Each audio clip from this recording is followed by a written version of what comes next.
ഞാൻ വെറും ഒരു സാധാരണക്കാരനാണ്. എന്റെ ഭാര്യയും മക്കളും അടങ്ങുന്ന ഒരു കൊച്ചു ലോകം.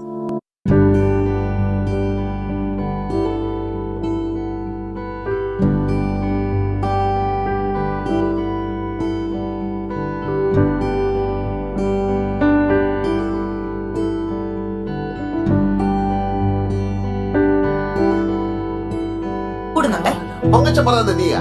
4ാം ക്ലാസ്സിൽ ജയിച്ച എന്നെ 10ാം ക്ലാസ്സിൽ തോറ്റ നീ കളിയാക്കും.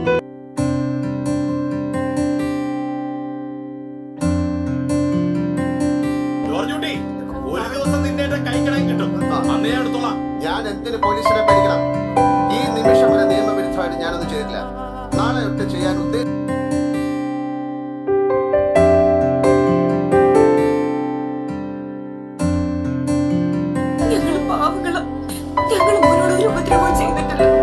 പിന്നെ എന്തിനാ ഞങ്ങളെ ദ്രോഹിക്കുന്നത്?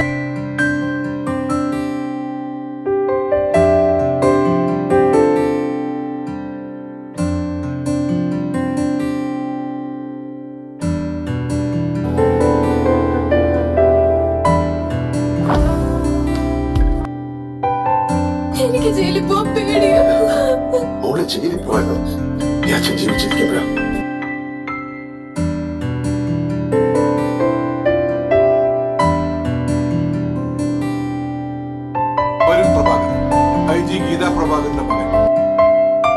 ഇവിടെ അടുത്തൊരു പാറമട കുളത്തിൽ കിടന്ന് ഒരു മഞ്ഞ മാരുതി സെൻ കാറ് കിട്ടിയെന്ന്.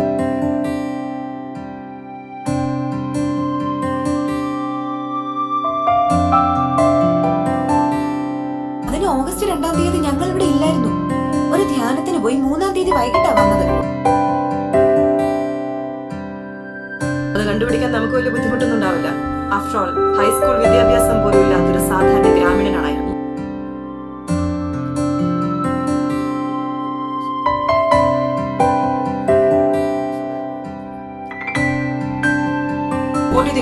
നമ്മൾ കരുതിയത് പോലെയല്ല മേഡം. അവരുടെ മൊഴികൾ ഒന്നാണെന്ന് മാത്രമല്ല, അവരതിൽ ഉറച്ചു നിൽക്കുകയും ചെയ്യും.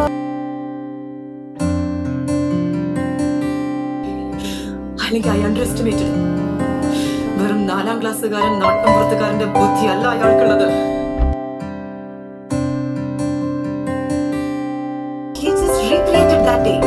ഓഗസ്റ്റ് 2, 3 തീയതികൾ അയാൾ പുനരാവിഷ്കരിച്ചു.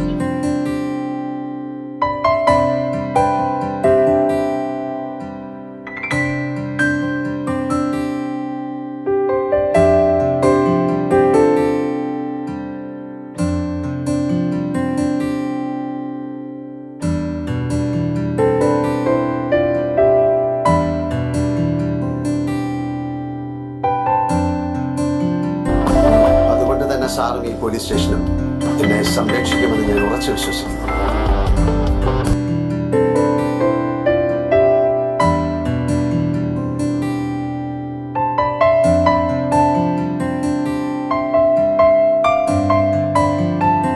എങ്ങനെയെങ്കിലും ഒരു സിനിമ ചെയ്യാനായി പ്രാന്ത് പിടിച്ച് നടക്കുന്ന ആളൊന്നുമല്ല. ഇപ്പൊ അതിന്റെ നിർമ്മാണ സാധ്യതകളെ കുറിച്ച് ഞാൻ പഠിച്ചുകൊണ്ടിരിക്കുക.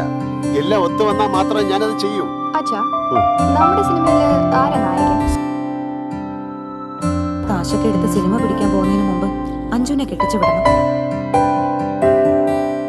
അതെവിടെയാണെന്ന് ഒന്ന് പറഞ്ഞോളൂ ജോർജുട്ടി.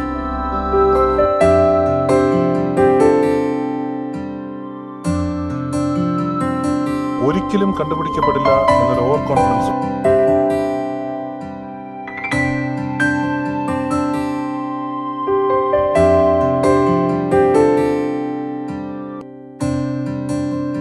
ഇതിൽ 5 ലക്ഷം രൂപയുണ്ട്.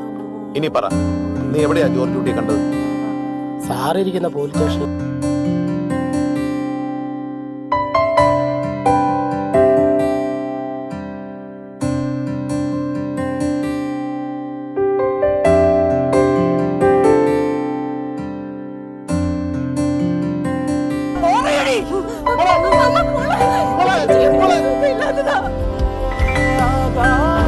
അവർ ഹാജരാക്കിയ ജോർജ് കുട്ടിയുടെ സ്റ്റേറ്റ്മെന്റിലെ അതേ കഥ തന്നെയാണ് 6 മാസങ്ങൾക്ക് മുമ്പ് പബ്ലിഷ് ചെയ്ത ദൃശ്യം എന്ന ഈ നോവലിൽ.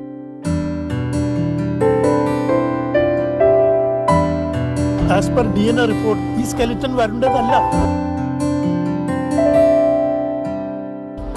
That man is a classic criminal and he's caught free. ഈ ക്ലൈമാക്സിന് ഒരു ടൈലന്റ് കൂടി ഉണ്ടായിരുന്നു. It's like a case that is closed but will never close. സത്യത്തിൽ നമ്മൾ അയാളെ അല്ല നിരീക്ഷിച്ചുകൊണ്ടിരുന്നത്, അയാൾ നമ്മളെ